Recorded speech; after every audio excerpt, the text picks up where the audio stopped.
급박하게 돌아가는 한반도 정치 안보 상황 금요일 이분과 함께 다뤄보겠습니다. 금요 시사계 진보 달마대사 김종대 전 의원의 최강 디펜스 코너 시작해 보겠습니다. 안녕하십니까? 예, 안녕하세요. 달마대사. 외모도 외모지만 저는 거의 다 맞추시는 것 같아요. 예언자 같아요. 여기서 저희 시청자분들 아시는 분은 아시겠지만 김종대 의원님하고 말씀 나눴던 게 다음 주 다다음 주 되면 다 언론에서 부각을 하고 주목을 하는 것 같습니다. 그런데 최근의 양상을 보면은 저도 어느 정도까지는 이 뉴스를 통제했다고 생각했어요. 이게 저 예측을 하고 이게 대부분 재판이나 공수처에서 나오기 때문에 조금만 부지런하면 알아낼 수 있었어요. 그런데 요 며칠간의 뉴스는 거의 게릴라식으로 터집니다. 그러니까 제가 못 따라가요. 그 정도 수준으로 나오니까 야, 이게 지금 가공할 사태입니다. 이게 심각한 게 어디서 뭐가 터질지 몰라요. 저뿐만이 아니라 용산이 긴장하고 있고. 용산도요? 지금은 막 그 언론 자체 취재 역량이 이제는 거의 뭐 성숙 단계고. 이러다 보니까 JTBC 뉴스 같은 그 임성근 사단장과 관련된 해병 카톡방은 공수처나 재판에서 전혀 변호인들이 예측 못한 기사예요. 이젠 게릴라식으로 터지는. 그러니까요. 그러니까 처음에 저희 방송에서 제가 알기로는 뭐 저희 방송 아니면 우리 김종대 전 의원이 가장 이 임성근 이 최상병 이 사망 사건에서 도이치모터스 얘기를 제일 먼저 했던 제가 알기로는 그렇거든요. 제 기억은 그렇습니다. 한 달 전쯤 제가 제일 먼저 얘기를 했는데 그 지금 JTBC에서 제기하는 의혹은 사실은 작년에 제보를 받았습니다. 제보를 받으신 거군요. 작년에 제보를 받았는데 이게 인과관계가 명확치 않아서 갖고 있던 거예요. 그런데 때마침 지난주 국회 입법청문회에서 박균택 의원이 최초로 질문하셨죠. 블랙펄 인베스트먼트 이 사장을 아느냐. 그러면서 엠바고가 다 풀린 거예요. 그런데 이게 아직 완성된 의혹이 아닙니다. 완성된 규명된 게 아니라 가지고 지금 진행 중이고 여러 가지 재밌는 대목이 있는데 저는 임성근 사단장의 해명을 굉장히 의미 있게 봅니다. 어디서 뭐가 저 거짓말을 이루어지는가. 근데 이 사건에서 저기 임성근 사단장이 이종호를 모른다. 저는 여기까지는 그럴 수도 있겠다는 생각이 들어요. 근데 어디서 문제가 있냐 하면은 그 다음 해명입니다. 저 해병대 그 출신들이 자기들끼리 골프 모임을 계획하다 안 돼서 추진이 안 된 건으로 알고 있지 본인과는 무관하다 그랬어요. 요 대목입니다. 요 대목에서 걸린 거예요. 어떤 부분입니까? 자, 카톡방에 나오는 5월 26, 27, 28, 그 다음에 6월 2, 3, 4 이렇게 돼 있는데 요 두 개는 금토일입니다. 주말 일정이에요. 이때 해병 1사단의 골프장은 오직 저 민간인이 아닌 군인만 부킹을 할 수가 있습니다. 그러니까 이 저기 저 두 개의 날짜는 사단장이 부킹한 거예요. 사단장 T다. 사단장 T로 나온 거를 그 사단 비서실에서 저기 직접 부킹을 한 거고 그거를 그 카톡방에 그 경호처 출신 멤버한테 알려준 겁니다. 그래서 그걸 받아가지고 멤버를 초청해 공지한 거예요. 이게 왜 본인이 모르는 겁니까? 본인이 부킹해놓고 모른다 할 수 없다는 거잖아요. 없어요. 그게 시스템상 불가능하고. 그 다음에 여기서 저기 주빈이 이종호였어요. 이종호 그 사장을 부르기 위해서 만들어진 모임입니다. 근데 이종호 사장이 저 일정이 안 맞아서 이거 안 되겠다 그러니까 그게 깨져버렸어요.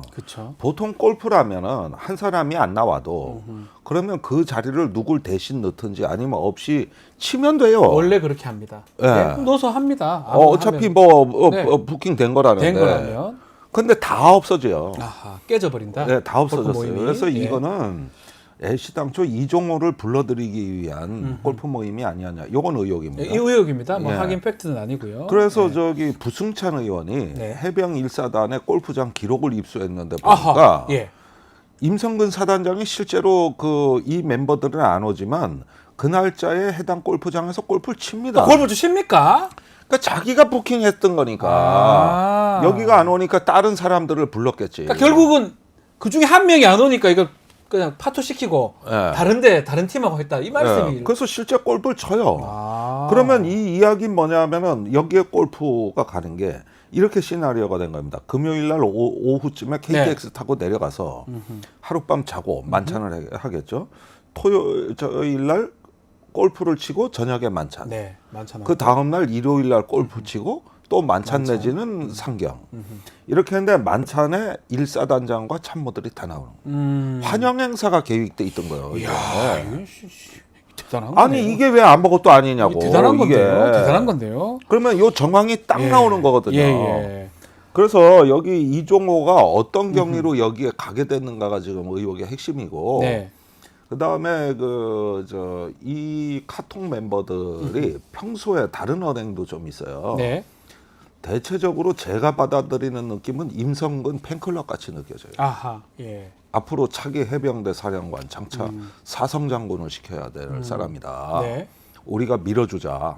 뭐 이런 어떤 거 팬클럽 같은 분위기가 느껴지는데 그건 제가 들은 정황이 좀 있어요. 그러니까 근데 사실은 요거는 개인적인 얘기긴 하지만 해병대 사령관은 삼성이 거의 최고입니다. 근데 해군이기 때문에 정말 제가 그 기억에 저도 장교를 했으면 기억은 잘 안 나는데 사성까지 간 사람이 있는지는 모르겠지만 없어요. 없죠. 네, 그런데 그렇죠. 법이 근데 해군은 하죠. 해군이니까. 아니 한다면. 군 인사법을 개정해서 법을 바꿔서 앞으로 해병대가 아닌 그 파견직위에 예컨대 뭐 연합사 부사령관이라든가 뭐 합참 의장이라든가 이런데 사성장군으로 진급해서 갈 수 있게 법이 바뀌었습니다. 그 법을 제가 발의해서 통과시킨 겁니다. 그거. 그럼 가능하네요, 진짜로.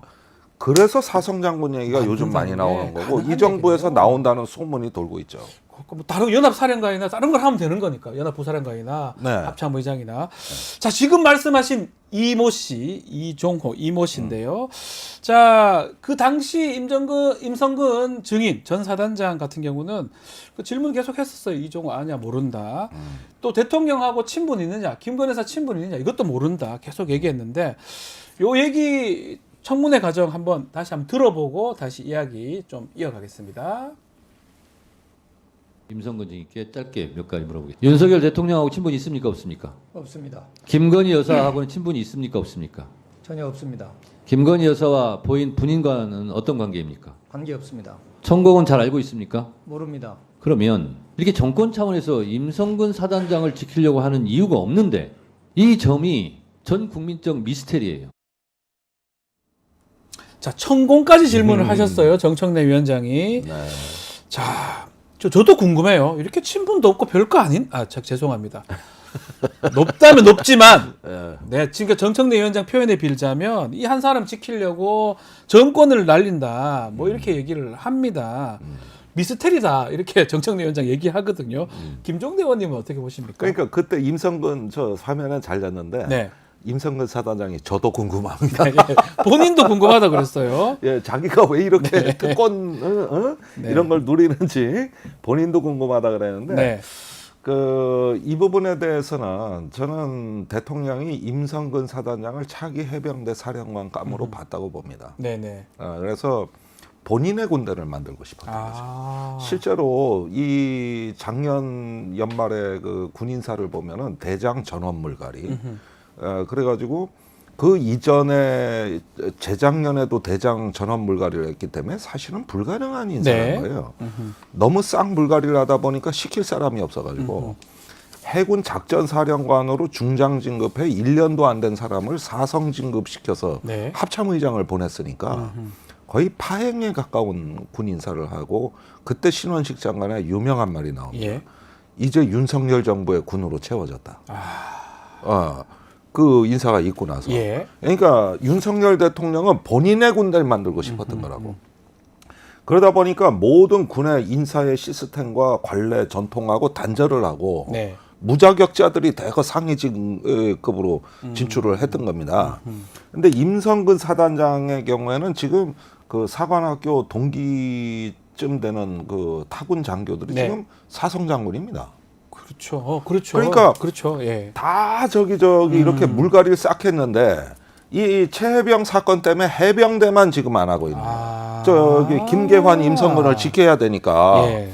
그러니까 이게 어느 정도 특혜냐 하면은 김계환, 임성근 라인을 지키기 위해 가지고 저기 여기 지금 동기들이 다른 군의 사성장군 뭐 참모총장 하고 있는 네. 상황에서 여기만 지키고 있는 거예요. 아하.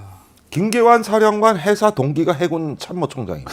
예. 그럼 동기한테 지휘받는다는 거 이게 군의 직급 체계에서 있을 수 있는 일입니까 이게? 맞지 않죠. 예. 맞지 않죠. 거기에다 합참의장은 해사 1년 선배예요. 네. 그것도 맞지 않네요. 아니 그러니까 여기 하나를 지키려고 한 거예요. 아하. 그러니까- 임성근 하나를 지키려고. 예, 만약에 최해병 사건이 벌어지지 않았더라면 지금쯤 임성근은 해병대 사령관이 됐을 겁니다. 그러니까 말씀대로라면 정상적으로 적동했다면 임성근은 벌써 진급을 했을 건데 예. 진급 못하니까 그 막으려니까 그 나가야 될 사람 안 나고 계속 적체되는 상황이 된 거네요. 그러니까 작년에 야. 해병대에서 장군 진급자가 한 명도 안 나왔어요. 네. 윗선에서 바위처럼 버티고 있으니 아래쪽에 장교들이 진출할 기회가 봉쇄돼 버려가지고 지금 저 군대는 저 인사도 무너진 군대입니다 지금 이 해병대가 예. 이런 희생을 다 감수하면서 지금 저기 임성근 사단장 구하기 지키기. 예. 예 지금 이 사건이 벌어지고 나서 그 정말 경로했다고 대통령 경로했다고 그 얘기를 하긴 하는데 말씀대로 임성근 사단장을 지키기 위한 건지 또 우리 지금 계속 의혹 제기되는 게 도이치모터스 또 김건희 여사 얘기 나오잖아요. 예. 뭐 때문에 경로하고 뭐 때문에 화가 난 겁니까? 아니 그러니까 이제 처음에는 7월 31일 날 작년이죠. 그 이런 걸로 사단장 처벌하라면 누가 사단장 하라는 얘기냐 하는 어떤 거 아주 뭐 무슨 망상에 젖은 격분을 하더니 예. 8월 2일 날은 이 저기 내가 지시를 했는데 이첩을 강행했다고 그래가지고 그 당시 그날은 해병대 존립 자체가 위험한 날이었어요. 아하. 해병대가 나한테 반역한 거지, 항명한 거지. 이 네. 분위기에서 이제 경로가 2차 경로가 나온 거니까 거의 광란의 하루였다고 8월 2일 예, 보는 건데 이게 뭐 쿠타타 진압하는 날 같아요. 꼭 왜 분위기가. 그러냐면 지금 통화 기록 우리가 통화 내용은 못 듣습니다. 그렇지만 통화 기록 보면 대통령 개인 전화로도 가고요. 뭐 안보실장, 뭐 비서관, 뭐 등등 정말 많은 전화들이 그날 오갑니다. 8월 2일 날. 아니 뭐 북한군이 연평도 쳐들어왔다니까 그 정도입니까? 왜? 아. 야, 아니 그랬는데 이게 지금 네. 제가 이제 기가 막힌 게 뭐냐면 파면 파도 계속 나와요. 통화 기록이. 네. 처음엔 이 정도겠지 했는데 또 파 나오고 또 나오고 그 하루에 대통령이 장차관하고 통화한 게 6번. 그다음에 대통령 비서관하고 통화한 게 또 나오고 이 건으로만 해서 물경 네. 저기 한 핵심 주요 인물 7, 8명의 통화와 문자 메시지, 카톡, 텔레그램 모든 걸 따지면 1000단위가 됩니다. 1000단위가 될 것이다. 정말 이게 광란의 하루지 이게 뭐 그래가지고 그 이튿날부터는 해병대를 거의 뭐 속된 말로 조진다고 할 네, 정도로 네. 이 해병대 초토화 작전이 들어갔는데 그래서 검사들이 해병대 사령관을 쳐들어간 거예요. 예고 없이. 그런데 해병대 사령관이 나는 아니다. 김계환 사령관입니다. 김계환 예. 사령관이. 예. 그래서 박정훈 대령 한 명으로 족하다. 아. 이런 식으로 이제 분위기가 흘러가기 시작을 했던 거거든요. 그게 오늘날 김계환 사령관이 이제 위증을 하는 상황까지 치달은 겁니다. 근데 나는 해병대 사령관 생각도 이해가 가는 게 예. 대통령이 대통령이 미친 거예요. 이게 해병대가 예. 해병대가 마치 반역 항명 집단처럼 몰고 가고 있잖아요. 아, 대통령이 이 얘기를 조금 하기 그런데 왜 그렇게 오해하고 그렇게 했을까요? 그 제가 제2의 윤필용 사건이나 예, 그 윤필용 사건 사건하고, 얘기를 하셨어요, 지난번에도. 그 유사하다고 보는 게 예. 이게 말이죠. 어떤 약간의 과대망상 같은 건데 아하. 저 군대가 나한테 대들고 있는 거 아니야? 나한테 항명하는 거 아니야? 의심을 한다는 거예요. 네. 의심을 하면서 이거 지금 응징해야 된다. 이러다 보니까 모든 군 관련 국방기관이 다 나왔고 지금 밝혀지지 않는 게 앞으로 이제 저 스모킹 건이 막 나올 부분들이 저는 있다고 보는 게 네. 제가 알기로는 방첩사령부도 개입한 걸로 알고 있습니다. 방첩사령부요. 예, 거기에 저 방첩사령부가 해군 해병대도가 있는데 거기도 바빴어요. 그리고 저기 지금 공수처에서 네. 제가 보기엔 터질 자료가 국방부 조사본부 받아놓은 진술입니다. 좀 더 있다는 거죠, 그러면? 있어요. 걱정스럽네요. 지금 반도 안 나왔어요. 예, 지금 예, 앞으로 걱정스럽네요. 엄청나게. 예. 근데 여기도 저항 세력이거든요. 예. 그런데 거기 진술을 올해 3, 4월에 받아놨고 경북경찰청 진술도 받아놨거든요. 야, 우리 김종대 의원께서 우리 최강 디펜스 코너에서 얘기를 하잖아요. 딱 1주, 2주, 길어도 한 달 있으면 그대로 반영이 됩니다. 그런데 얼마 전에 그 조사본부 문건 네. 하나 법무관리관실에서 그러니까요. 터졌어요. 그대로 나왔어요. 그거 제가 예고한 겁니다. 그대로 예고한 자, 대로 나왔습니다. 그, 예. 많이 들어주십시오 지금. 예. 네. 이제 마지막 경찰청 스모킹건인데, 꺼도 있다. 예. 예. 그다음에 이제 저기 임성근 사단장의 그 구명 로비 여부를 공수처에서 다 내사가 됐습니다. 야, 그럼 다 알아봤다는 거예요? 조사해봤다는 그래서 거예요? 저기 다 정리된 문건까지 있어요. 야. 그랬는데 이거를 임성근 사단장을 소환 조사하기 위해서는 몇 가지 보강이 필요한데 네. 임성근의 휴대폰입니다. 휴대전화. 예. 저는 이거 스모킹건이라고 봐요. 그랬는데 공수처가 비번을 못 풀고 있어요. 예전에 한동훈 네. 전 장관처럼 같은 시나리오입니다. 아. 그러니까 이런 부분에서 저기 지금 어떤 기술적 문제 네. 난관이 조성이 돼가지고 이런 문제들을 지금 공수처가 말하자면 빌드업하고 있다. 네. 만들어가고 있는데 이게 다 준비가 되면 소환이 되는 거거든요. 예. 그러면은 제가 보기에는 아무리 저기 방어막을 치고 하더라도 용산은 이제 대통령실은 이 사건에 대한 컨트롤 타워로서의 기능은 이미 상실했고 예. 공수처의 모든 피해자들은 이미 각자 도생 국면으로 전환을 했다. 그 중에서 약한 고리 신범철, 유재은, 신범철 차관, 유재근 법무관리관. 네. 여기는 무너져가고 있고. 예. 여기는 잘못하면 처벌받습니다. 위증 등등으로 예. 둘 다. 예. 그래가지고 청문회에서도 이 두 사람으로부터 새로운 정보가 나온 거고. 회수 얘기도 신범철 차관이 했습니다. 예, 근데 이제 조사본부 자료를 가지고 신범철 차관이나 유재원 법무관을 조사하면 네. 무너집니다. 무너집니다. 예. 무너집니다. 이게 조사본부에 너무 많이 남아 있어요. 그래서 이게 아직 공수처 수사는 본론에도 안 들어갔어요. 본론도 안 들어갔는데 이게 국방부에서 벌어진 일은 예. 아직도 압수물 분석하고 있고 이제 저 하나의 어떤 그 시스템이 작동하기 위한 버퍼링 과정이에요. 네, 네. 그래가지고 아직 본론도 안 들어갔어요. 그러니 앞으로 닥칠 일을 상상을 해보세요. 네. 이게. 참. 그리고 파면 팔수록 나오니까 이게 뭐 저 지금 이거 시작에 불과하다는 아니 거. 그러니까 계속 특검이 더 필요하다 이런 얘기가 나오는 거네요. 공수처가 대통령실 조사는 잘 하기 어렵잖아요, 사실은. 네. 아니 그래서 한담하겠지만. 우리가 네. 최혜병 사망 1주기가 다가와서 네. 지금 서두르곤 있지만 7월 19일입니다. 네. 예. 근데 7월 19일까지 특검은 안 되거든요. 재의결 일정이 있기 때문에. 그래서 이제 박성준 민주당 원내대표도 아무래도 8월로 넘길 것 같다 이렇게 네. 얘기하는데 이왕 넘길 거라면 제가 보기에는 공수처가 이 많은 데이터를 축적하면 할수록 네. 특검의 저 수사가 훨씬 더 진전이 빠르고 더 풍부해집니다. 네. 그래서 한 사람의 경로로 인해서 민주공화국이 어떻게 흔들리고 사법 질서가 유린되는가를 국민들께서는 앞으로 소중한 교훈을 얻게 되신다.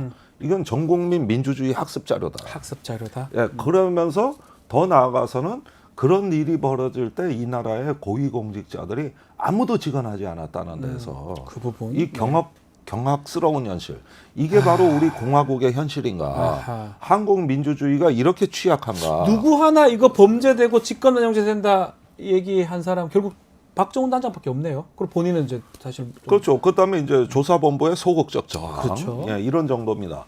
그러면은 이런 것들을 통해 가지고 우리 이 저기 헌법 체계가 건강한가 이런 네. 데서 국민들의 이제 문제 의식이 과거 박근혜 대통령 그 탄핵하던 때와 비교도 되지 않을 정도로 이 민주주의에 대한 관심이 폭발하게 되는. 네.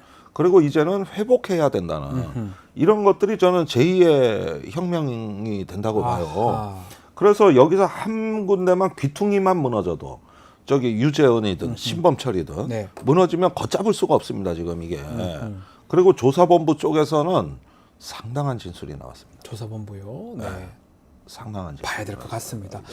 알겠습니다. 자, 국민의 전당대회에 나온 독자적 핵무장 얘기도 좀 해봐야 될 것 같습니다. 나경원 의원이 언급한 내용인데 이거 가능성도 한번 좀 짚어주셔야 됩니다. 현실성. 아니 그러니까 이전에 작년에 그 저기 국민의힘 전당대회 때도 그때도 당권 주자들이 핵무장론을 들고 나와가지고 시끄럽게 하다가 네. 작년 4월에 윤석열 대통령이 미국에 가서 워싱턴 선언을 체결하면서 NPT 준수, 조약 준수, 그다음에 한미 원자력 협정 준수를 서약하고자 싹 조용해졌어요. 네. 그러다가 지금 다시 살아나고 있는 전당대회 때 도지는 전당대회라서 하는 고질병이다 이거. 고질병이다. 예. 야, 이거 전당대회만 하면 핵얘기다. 예.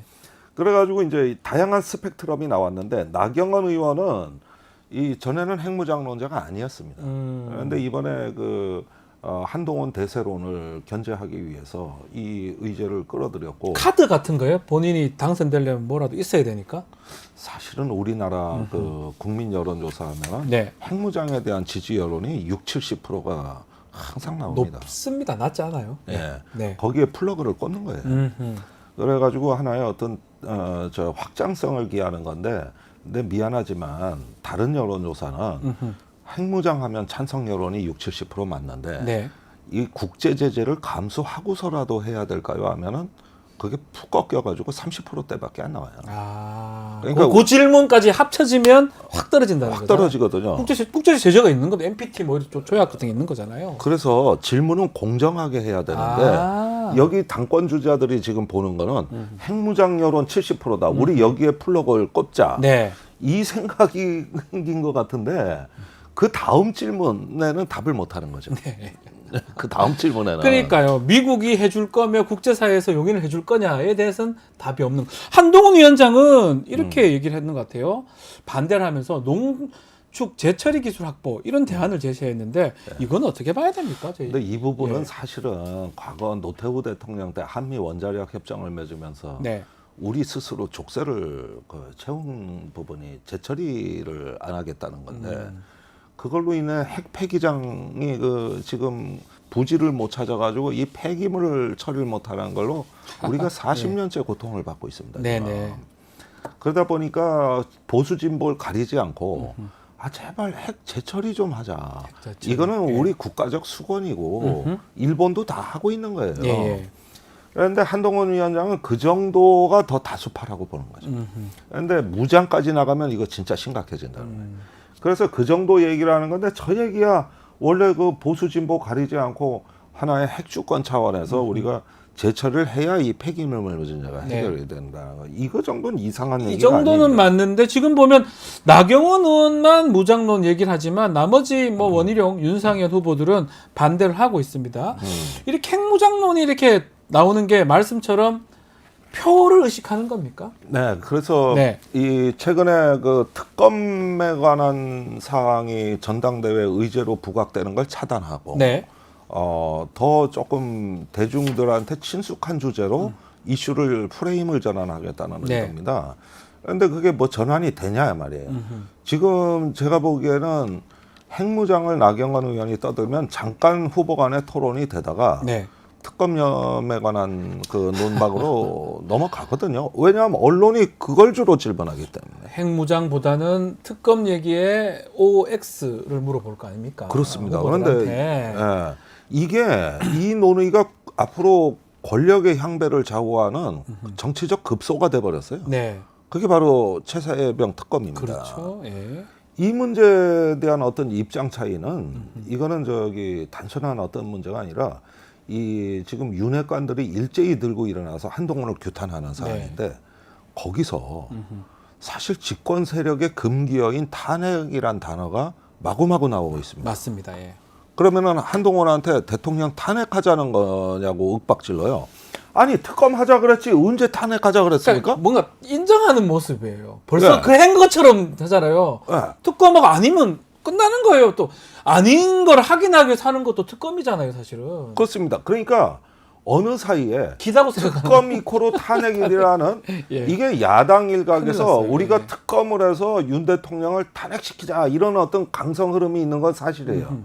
거기에 공포를 느끼다가 동화돼 버린 거예요. 그러니까요. 야, 이 프레임에 저자들도 두려워하고 있던 거예요. 이게. 국민의힘 당권 주자들도 그 프레임 빠진 것 같아요. 빠져버렸어요. 특검은 탄핵이다. 어. 그런 얘기를 하면 안 되는 거거든요, 사실은. 사실은 안 되죠. 안 되는 거잖아요. 예, 자기들 명주를 단축하는 거고 저런 얘기를. 네. 야, 그래서 보니까 이제는 이 특검 논쟁이 여야 논쟁에서 여야 논쟁으로 네.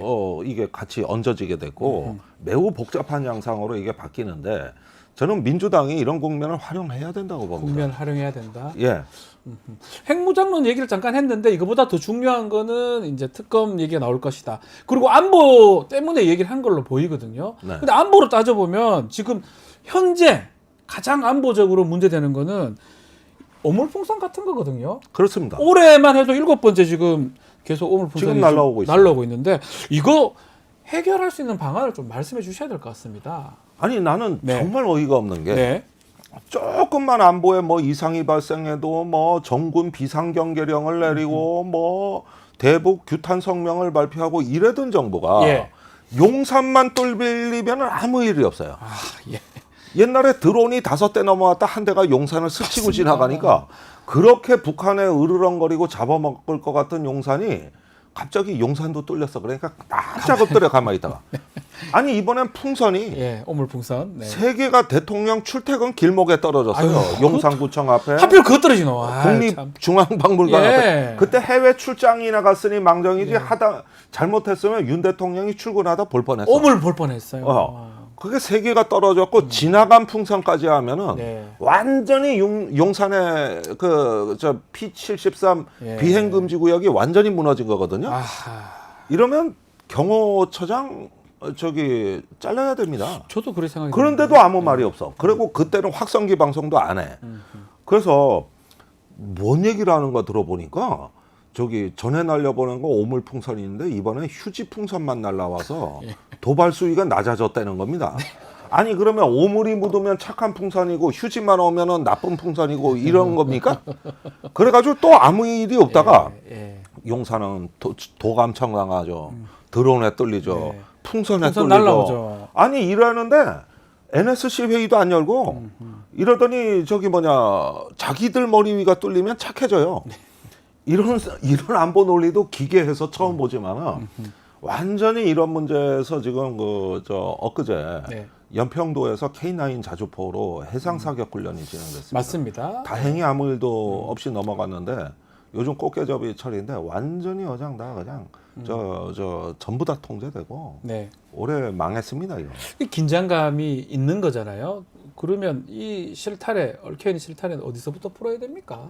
아니 그러니까 이 외교적 단절이 정책 수단을 쓸 게 없어요. 네. 쓸 수 있는 정책 수단이 없는 게 아이 러시아가 북한하고 저렇게 가까워지는데 그래 방치하고 아무 조치도 못 취했다는 게 말이 됩니까 이게? 그러니까요. 네. 어떻게 대한민국이 이렇게 돼버린 겁니까?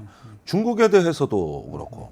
그래서 이거는 이제 통제불능 상태로 갔기 때문에 네. 대한민국이 갖고 있는 이 저기 중견 국가로서의 우리 외교 자산이 소진됐다. 네.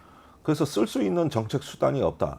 앞으로 여기에서 통제 안 되는 주변 정세로 인한 국가의 스트레스가 엄청나게 고조가 됩니다. 이게. 네. 그러면 또 미국, 일본 쫓아가서 협력하자고 할 거고. 그러면 이게 미러링이에요. 네. 여기에 저기 한미일 안보 협력과 아주 유사하게 저쪽이 북러 예, 만들어지잖아요. 중러. 포괄적 네. 뭐 전략 동반자 협정이라고 해서 네. 이게 미러링으로 가는 겁니다. 아니 안보를 위해서 그렇게 그 동맹도 맺고 확장 억제력을 갖췄다는데 왜 더 불안정해집니까? 더 불편하고 불안합니다. 예. 이게 안보는요 결과로 말하는 거예요. 과정이 필요 없어요. 예. 실패하면 너무 치명적이기 때문에 안보는 무조건 성공해야 되는 겁니다. 결과로 말해야 돼요. 근데 결과로서의 안보를 따지면 그렇게 말은 많이 했는데 네. 우리 국가의 안보 비용이 급속도로 높아지고 있고 주변 정세는 불안정해지고 있다. 네. 이게 어떻게 성공입니까? 그러니까요. 이게 어떻게 안보주의자의 품격입니까 이게?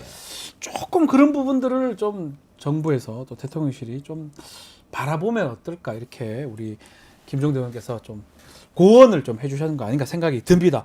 자, 시간이 다 돼서 오늘 말씀 여기까지. 예. 오늘 말씀하신 내용도 다음 주, 다다음 주에 다 나올 겁니다. 네. 자, 다시 또 틀어보시기 바라고요. 김종대 전 의원과 함께했습니다. 오늘 말씀 감사합니다. 고맙습니다.